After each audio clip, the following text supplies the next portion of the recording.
JDS ಮುಖಂಡ T Asghar ಕೊಲೆ ಯತ್ನ ಆರೋಪಿಗೆ ನೆರವನ್ನ ನೀಡಲಾಗಿತ್ತು ಅನ್ನುವಂತಹ ಮಾಹಿತಿ ಲಭ್ಯವಾಗ್ತಾ ಇದೆ. ಕಾಂಗ್ರೆಸ್ ನಾಯಕಿ ಸವಿತಾಬಾಯಿ ಮಲ್ಲೇಶ್ ನಾಯಕರ ಬಂಧನ ಕೂಡ ಆಗಿದೆ. ಆಕೆ ಸಾಥನ್ನ ಕೊಟ್ಟಿದ್ಲು, ಕೊಲೆ ಮಾಡೋದಕ್ಕೆ ನೆರವನ್ನ ಕೊಟ್ಟಿದ್ಲು ಅನ್ನೋದು ಸದ್ಯಕ್ಕೆ ತಿಳಿದು ಬರ್ತಾ ಇರುವಂತಹ ಮಾಹಿತಿ.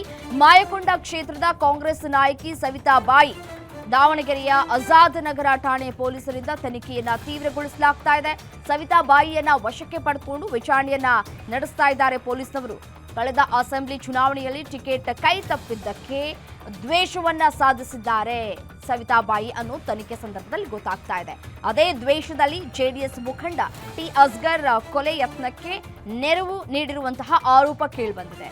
ಕೊಲೆ ಯತ್ನ ಪ್ರಕರಣದಲ್ಲಿ ಸವಿತಾಬಾಯಿ ಭಾಗಿಯಾಗಿರೋದು ಖಚಿತ, ಕನ್ಫರ್ಮ್ ಆಗಿದೆ. ಅಲ್ಲಿಗೆ ನ್ಯಾಯಾಧೀಶರ ಎದುರು ಹಾಜರುಪಡಿಸಿ ಜೈಲಿಗಟ್ಟಿದ್ದಾರೆ ಪೊಲೀಸರು.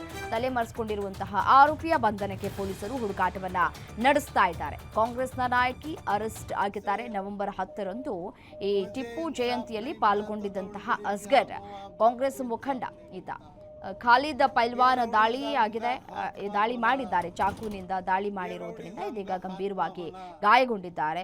ಅಸ್ಗರ್ ಅವರ ಕೊಲೆ ಪ್ರಯತ್ನಕ್ಕೆ ಈಕೆ ಸಾಥ್ ಕೊಟ್ಟಿದ್ದಾಳೆ ಕಾಂಗ್ರೆಸ್ನ ನಾಯಕಿ ಅಂತ ಹೇಳಿ ಖಚಿತ ಮಾಹಿತಿಯ ಆಧಾರದ ಮೇರೆಗೆ ಆಕೆಯನ್ನ ಕೋರ್ಟ್ಗೆ ಹಾಜರುಪಡಿಸಿ ಇದೀಗ ಜೈಲಿಗಟ್ಟುವಂತಹ ಕೆಲಸಗಳಾಗಿದೆ. असगर तेरे खून से इनखिलाफ आएगा, रउडीज़म खत्म होगा दावणगेरे में। असगर का ये खून खाली जाने देना नहीं। इनखिलाफ आना असगर के खून से मुझे